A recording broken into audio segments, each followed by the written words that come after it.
We're here at Flame at the end of the first day. I'm joined by Svetlana, who kindly spoke for us at the Global LNG Summit yesterday. Svetlana, how has LNG been affected by the energy transition? So the LNG market has been booming. Why? Because we see that energy transition puts the coal and kind of other dirty fuels, including oil, away. And in order to still get its energy, the world turned to the natural gas, which sometimes called a bridge fuel.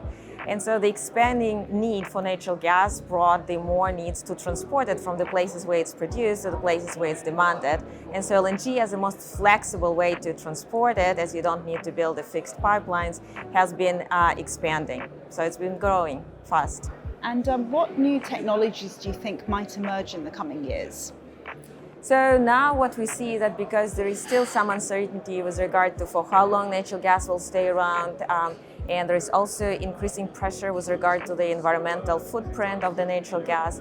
We see that the technologies such as biogas or syngas and or hydrogen are entering the conversation along with natural gas, and so the LNG is not immune to that. So the new technology that we're kind of now hearing about is the bio-LNG. We have the technologies that would allow either to use the LNG tankers that could help you convert natural gas to hydrogen, or might be running on the mixture of natural gas and hydrogen using biogas for, again, as a shipping fuel, or maybe, again, kind of mixing and transporting that too. So LNG, meaning natural gas, plus hydrogen, biogas, syngas, are the most, I would say, kind of promising so far in terms of the new directions.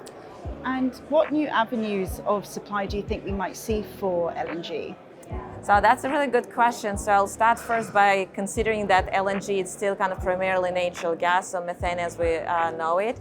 We know that the United States is now kind of booming and expanding its supply. So it's kind of between US and Qatar, we see kind of first and second kind of space in terms of the largest exporters. So the US export is the one big one, thanks to the unconventional resources.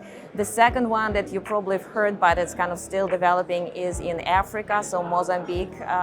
But I believe it's not the only one. Africa has kind of some other places to offer. The one that's less spoken of, but again, I put kind of my bets on it too, is in Brazil, where you have natural gas developed in Argentina, Vaca Muerta, some other unconventionals. And so South America, I believe, could also enter the game with a bit kind of more at stake.